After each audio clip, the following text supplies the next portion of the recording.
Welcome to The Dream Show. I'm Teresa Anderson, and this is episode 264. And being as how this episode lands between Christmas and New Year, if you're listening to this in real time, I thought that rather than have a guest, we would do a show based on anxiety dreams and scary awakenings, because strange though it may seem, people often experience anxiety dreams and frightening dreams and bad dreams and uncomfortable dreams in general between Christmas and New Year. You can probably already imagine some of the reasons why. Some of the reasons, amongst very many, include that people have just done big family Christmases, have stuff to process from that. Other people are staring down the barrel of a new year and have all sorts of questions in their mind as to what they want to do, including facing some fears and challenges.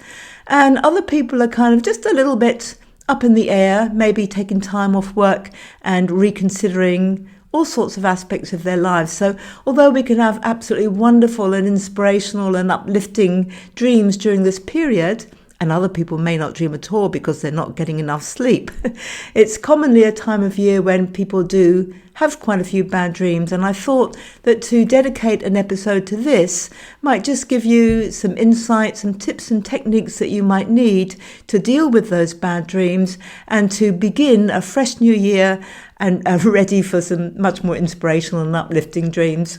So today's show I've called Anxiety Dreams and Scary Awakenings.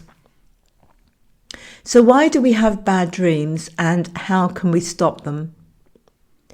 How many times have you lain awake in the middle of the night, unable or unwilling to go back to sleep because of a bad dream? Perhaps you have regular anxiety type dream that leaves you on edge, or maybe you occasionally wake up quivering with the certainty that an ice cold ethereal presence is standing over you or pinning you to your bed. So in this episode, we look at anxiety dreams, scary awakenings, sleep paralysis, and tips on how to stop bad dreams. We also look at the best way to get back to sleep when you're wide awake, or your mind is racing and you prefer to get your full dose of healthy sleep and insightful dreams. And as usual, my approach to what I call our talkie episodes, our non-guest episodes, is to select some blogs that I've written in the past around a theme and read them to you. So the first one is called Anxiety Dreams, and I wrote this one in May 2021 for my Dream Academy blog roll. So before we go there, I should let you know that I have two blog rolls, one going at the Dream Academy and one going at Teresa.com. So you can access hundreds of blogs and my writings about dreams and dreaming at both those sites. At Teresa.com, that's Teresa without an H, you can not only read my blogs, of course, but you can listen to every episode of The Dream Show that's ever been. And around 80% of those episodes feature a guest, where we have a guest on the show bringing a dream for us to deeply explore for an hour. So if you haven't experienced that format before, I do suggest you go and listen to some of those. You can also listen to at least the last 10 or 20 episodes of The Dream Show on all the usual podcast platforms, whether that's Apple Podcasts, Spotify, or wherever you prefer to listen to your podcasts. When you go there, simply search for The Dream Show with Teresa Anderson and it will come up quickly. On my Teresa.com website, you can also find out how to consult me privately, perhaps by Zoom, perhaps by email. You can also find out how to do dream therapy with me. And on my other website, the Dream Academy, where the address is dream-academy-online.com, you can go to the Dream Academy to study 4 different courses that I do. The very first course is how to interpret your dreams step by step, and you can do that entirely on your own, in your own time, at your own pace, at your own home. So those are the 2 websites. Let's go back to Anxiety Dreams from May 2021 on the Dream Academy blog roll. How many of your dreams are delightful, inspiring, creative, and uplifting? How many are mundane? How many are terrifying nightmares? And how many are stressful, not exactly in the scary nightmare category, but unsettling, anxiety-ridden dreams? It's estimated that over half our dreams are anxiety dreams, although it's possible that we sleep through many of our more pleasant dreams and tend to remember those that wake us up, the nightmares and stressful dreams. When you feel fear, stress or anxiety in a dream, the fear and stress hormones, adrenaline and cortisol, get pumped into your bloodstream. A terrifying nightmare usually pumps so much adrenaline and cortisol into your body that you startle awake, convinced that something scary really did happen, your heart beating madly and your body primed to run, fight or freeze. Less scary but stressful dreams drip feed these hormones into your body, maybe waking you, maybe half waking you, maybe causing you to toss and turn, and generally leaving you feeling anxious and stressed in the morning. Not a good way to start your day. So why do we have anxiety dreams? Our dreams process our recent waking life experiences. So if you've had a stressful day, or if you're feeling anxious, consciously or unconsciously, your dreaming mind will work through these feelings, either simply reflecting them or trying to resolve them. Such dreams can alert you to levels of stress and anxiety you may be trying to repress. They can also help you, once you explore them, to understand the deeper basis of your stress or anxiety, giving you powerful personal insight that you can use to manage or diffuse these feelings. And dreams are generally bizarre, surreal and symbolic, so you might not be able to relate that stressful dream of not being able to find your plane ticket to your waking life, where you have no plane trips planned for a long time. That's when you need to employ your dream interpretation tools or consult a professional dream analyst or dream therapist to discover the waking life connection and the insight this delivers. But some anxiety dreams look more lifelike. Let's take the example of dreaming about an exam the day before you're due to sit it. In 2014, neurologist Isabelle Arnouf surveyed students sitting the Sorbonne University Medical School entrance exam. And places in the medical school are highly competitive, and only 10% of students sitting this exam get accepted. Apparently, stress levels run really high. Arnouf surveyed the students' sleep and dreams the night before the exam.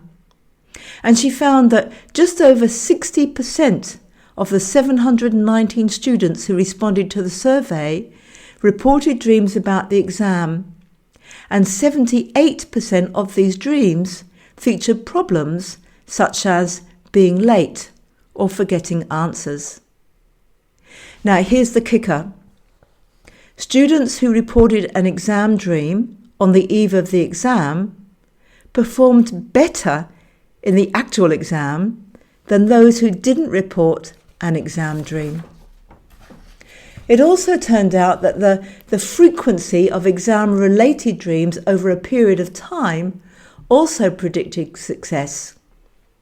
Those who dreamed of the subject more frequently performed better in the exam. The study concluded that dreams simulating the exam create cognitive change. They prepare the student to perform well. This fits the theory that in processing our recent experiences, as well as our stress and anxiety, dreams provide us with dress rehearsals for life.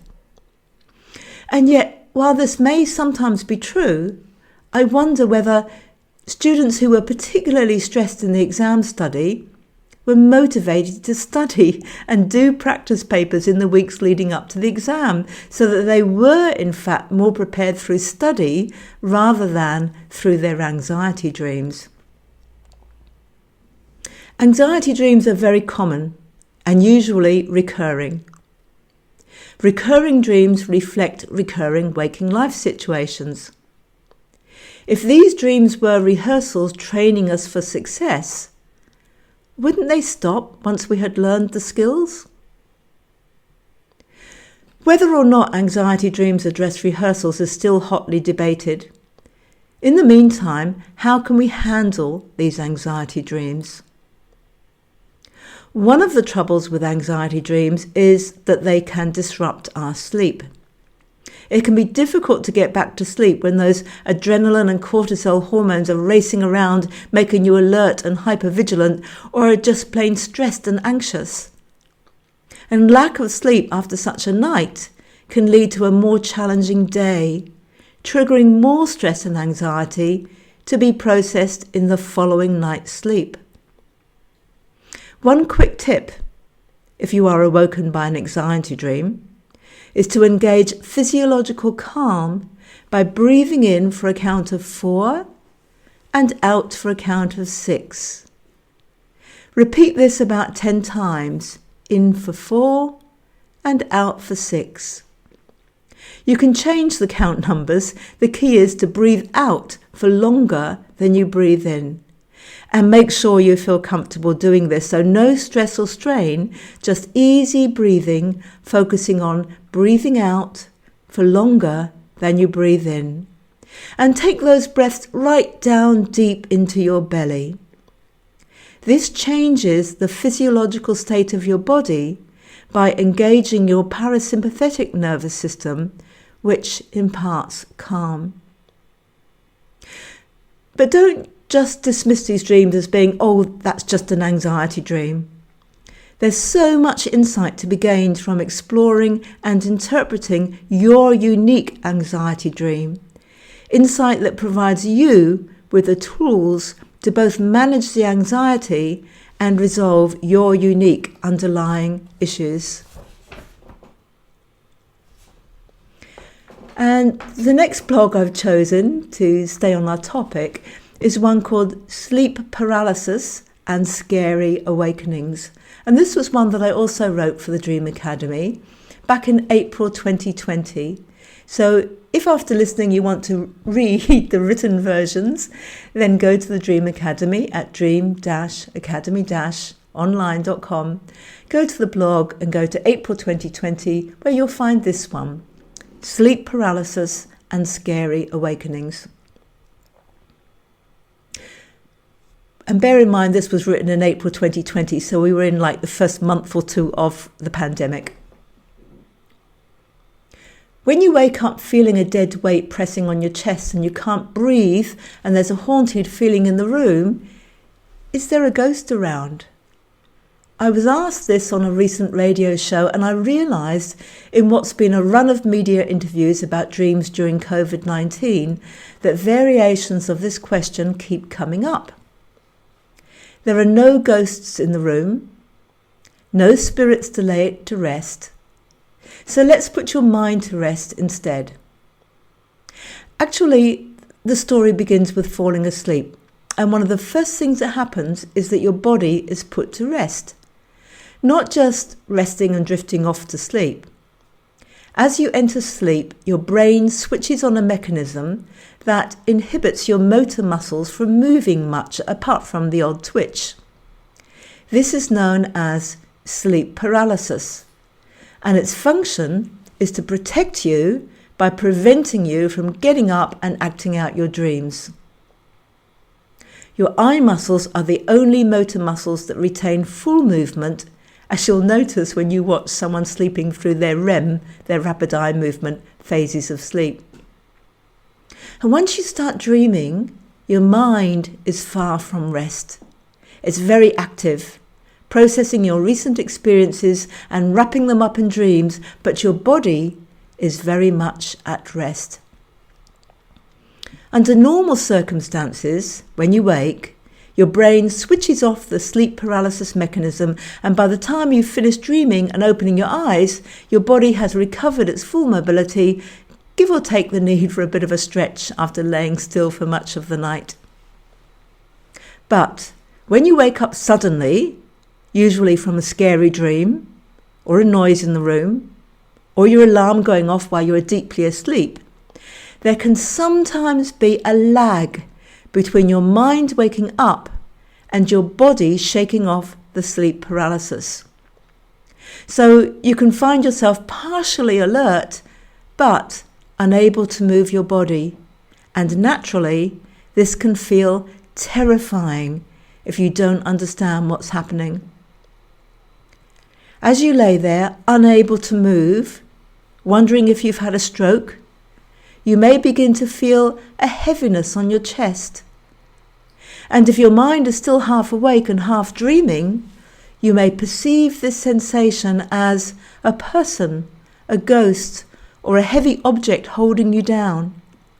And the more your fear kicks in, the more your body enters a state of physiological fear, and given your likely interpretation that there's an evil intruder in the room or that you're trapped, panic can ensue. Breathing can become laboured. All this can escalate in the few seconds before you fully wake up, mind and body.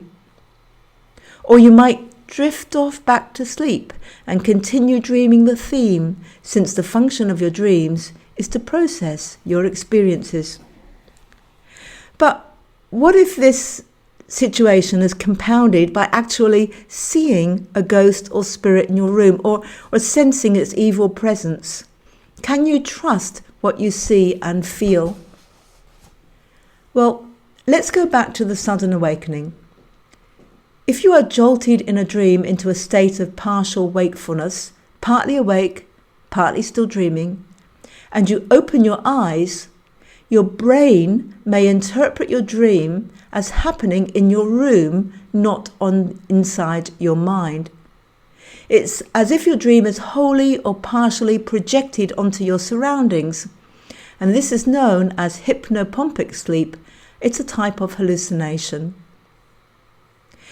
If you are dreaming of people, and so many of our dreams do include people, your brain may see them in the room. They may appear hazy and ethereal because, of course, they are dream images, not totally solid, and because you're partly awake and so not fully dreaming. Nevertheless, unless you understand what's happening, this is totally scary.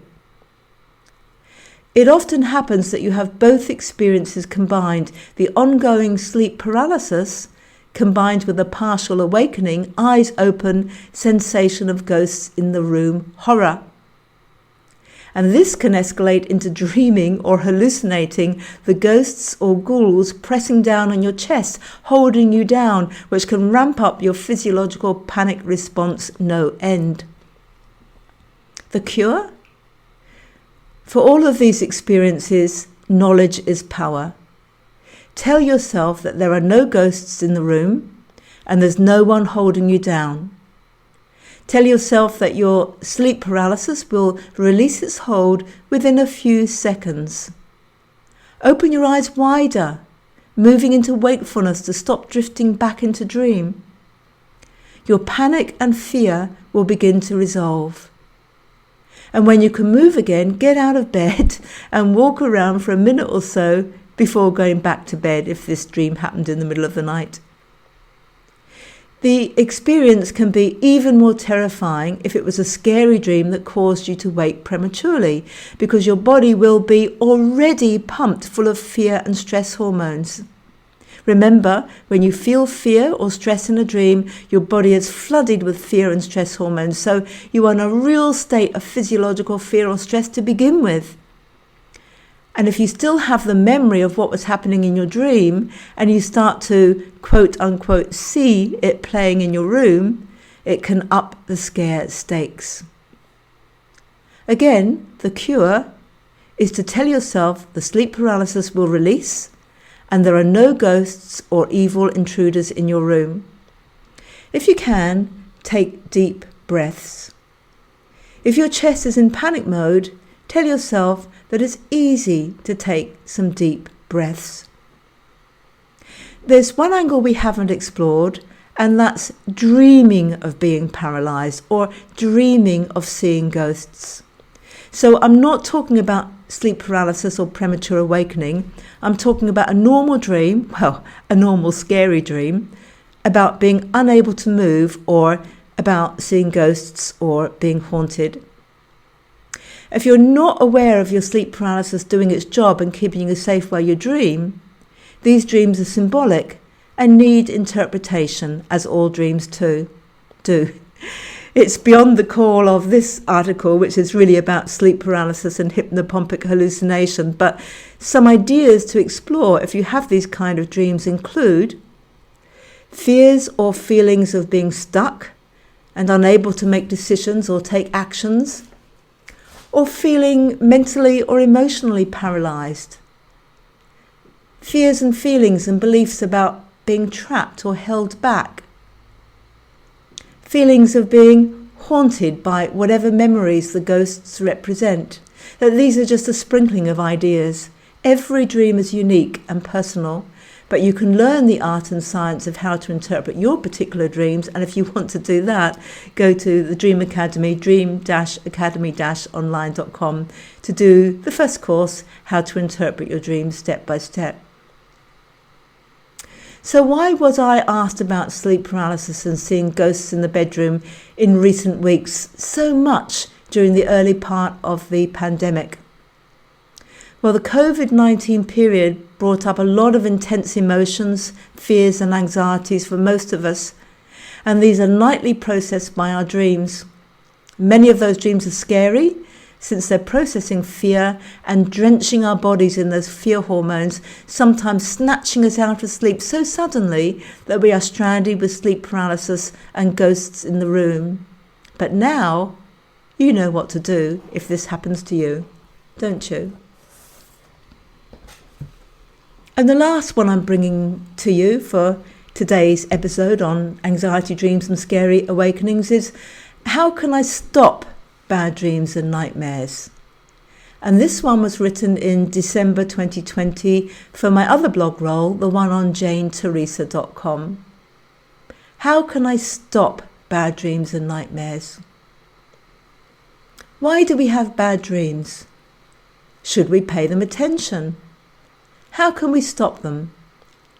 Well, let's face it, no one wants to experience bad dreams, whether they're of the full-on horror variety that leave you terrified to go back to sleep, or whether they're more of the anxious, stressful variety that disrupt your sleep and leave you feeling a lingering sense of unease. There are ways to stop bad dreams and nightmares from recurring, and there are ways to reduce the likelihood of having bad dreams. But let's begin with why we have bad dreams and whether we should pay them attention before bringing in the Stop Bad Dreams tools. Why do we have bad dreams? So we're going to do a little bit of repetition here, but of what we've already talked about, but using different words to bring it all home. Bad dreams are all a matter of perspective. One person's bad dream is another person's curious nighttime horror movie, or exciting, adrenaline-inducing cliff-edge adventure. But when scary dreams disrupt your sleep, leaving you feeling unsettled or anxious the next day and scared to go to sleep the next night, they are indeed your personal bad dream or nightmare category. Most bad dreams or nightmares involve fear, stress, and anxiety, and most have unresolved endings. Your dreams are the result of your sleeping brain and mind processing your conscious and unconscious experiences in a bid to make sense of those experiences and to prepare you to handle similar situations in the future. Your dreams also try to resolve problems and issues, but not always successfully. When dreams are unresolved or have unsatisfactory endings, it's because your dreaming mind has been unable to find a solution to the issue that you were grappling with in the 1 to 2 days before the dream. When you are processing fear, stress, and anxiety in a dream, your body releases the same fear, stress, and anxiety hormones that it would if you were wide awake and experiencing fear, stress, or anxiety. So even though you are dreaming, your body as well as your mind is in a state of physiological fear and stress. This is why you wake up with your heart beating fast, feeling cold with goosebumpy skin, and feeling a sense of dread. Awake, you have the feeling that the dream actually happened, and this compounds your fear. So in summary, you have bad dreams because you are processing your conscious and unconscious fears, stresses, and anxieties without finding solutions.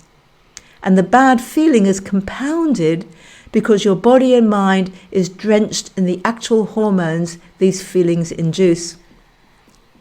Should we pay attention to bad dreams? Bad dreams and nightmares, like all dreams, are symbolic. It's only when you learn how to interpret your dreams that you can understand them, relate them to your waking life, and find helpful insight that you can use to move forward. Some bad dreams may appear to be less symbolic. Perhaps you dream of a friend having a serious accident, for example. And it's natural to wake up from such a dream and think you've previewed an actual event or received a warning, and this escalates the horror of your bad dream. But rest assured, when you explore such a dream, you'll discover what it really means about you and your life, and you'll be able to use this insight in positive ways. Interpreting a bad dream or nightmare can help you to understand your deeper, often unconscious, fears, stresses, and anxieties. It can help you to see what underlies those fears. Perhaps your limiting beliefs about yourself or about your life, for example. And it can help you to resolve issues, find solutions to problems, shift perspective, and change limiting beliefs into more positive ones that can free you up in life. So, in summary, it's best to pay attention to bad dreams and nightmares by interpreting them or seeking help from a professional dream consultant before looking at how to stop them. If you jump straight into stopping them, you miss the opportunity to gain meaningful insight that can transform your life in wonderful ways. There's additional magic in interpreting a bad dream and taking action on your insight, because when you do this, guess what? The bad dream stops. The issue is resolved, so the dream stops. Nevertheless, how can you stop bad dreams and nightmares? So apart from stopping bad dreams by interpreting them and acting on the insight you gain, as I have just described, here are some other ways that you can use to stop or help prevent bad dreams. Number 1, change the ending of a dream. Now, this is something that you do when you're awake, and it's a form of dream alchemy. And if you're interested in dream alchemy, you'll find there's a course you can do on dream alchemy at the Dream Academy at dream-academy-online.com.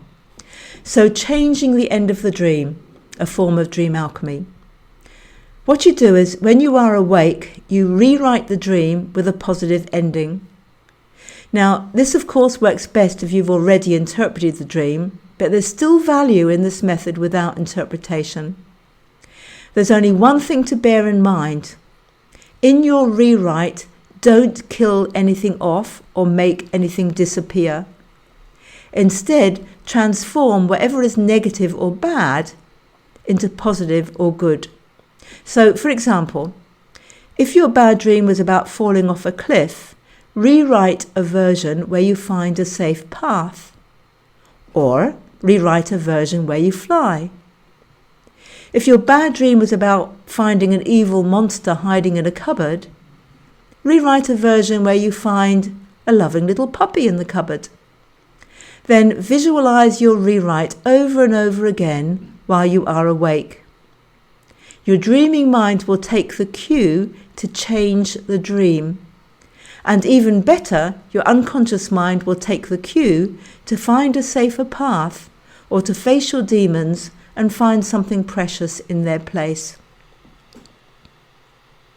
The second tip to stopping bad dreams and nightmares, apart from interpreting your dreams and taking action on them, is to get a full night's sleep every night. If you avoid sleep by going to bed later because you're anxious about having more bad dreams, you can make things worse for yourself. With less dreaming time to process your waking life experiences, especially your fears, anxieties, issues, feelings, emotions, and challenges, you head into the next day already ill at ease. Those fears compound, those issues remain unresolved, those feelings lose the opportunity to vent during a dream, those emotions go unchecked, and those challenges miss the opportunity for the deep, creative problem solving that dreams can offer. Not only that, but the more you deprive yourself of sleep, the more likely you are to suffer REM rebound. So during a normal 8-hour sleep, you experience 4 or 5 REM, that's rapid eye movement, periods, during which you do most of your vivid dreaming. After several nights of sleep deprivation or short sleeps, those missed REM periods can all crash in, bringing an avalanche of overdue dreams, many of which may be vivid and nightmarish. So go to bed early enough to get a full 8-hour sleep every night. If you wake up with a bad dream, sit up in bed to do the rewrite or visualize the rewrite, then lay back down again, telling yourself you are safe. Another tip to stop bad dreams and nightmares is to avoid alcohol and drugs. Because alcohol can repress REM sleep, leaving you bereft of healthy dreaming time. And ultimately, you'll experience the REM rebound, which we've just talked about, which brings increased likelihood of bad dreams. So stay off the alcohol, or at least the excess alcohol. And quite a few medicinal drugs can induce bad dreams. So if you're on a medicinal drugs prescription, check with your doctor. And last, a note about PTSD, post-traumatic stress disorder. If you suffer with PTSD, you may experience flashback dreams that are either exactly the same as the trauma you experienced or similar to it. And they, of course, are very bad dreams. So to learn more about PTSD dreams and how to deal with them and how to stop them, go back to episode 134, episode 134 of the Dream Show, where I give you some tips on post-traumatic stress disorder dreams. And that's really a wrap for today's episode. Apart from, of course, to say, if you are listening to this in real time, we are only a few days away from a new year. So I hope all of this is helpful in dealing with any stressful or difficult dreams that you or someone that you know have experienced recently, and will prepare you to have a lovely clean slate and be prepared for a beautiful 2023 full of uplifting and inspiring dreams. Not forgetting, after listening to everything that you just have, that even our bad and scary dreams can be inspiring, not on the moment of waking up. You don't exactly wake up from a bad and scary dream and go, oh wow, that was so inspiring. But when you interpret the dream, when you explore it and you discover what meaningful insight it's giving about yourself and your life, that is incredibly inspirational for you to take action on, to move forward in more positive ways. If you'd like to be a guest on a future Dream Show, we're ready to record some guest episodes now. All it means is that you put up your hand and say you'd love to be on the show. We arrange a time and a date. We do it by Zoom, but we don't do it with cameras on.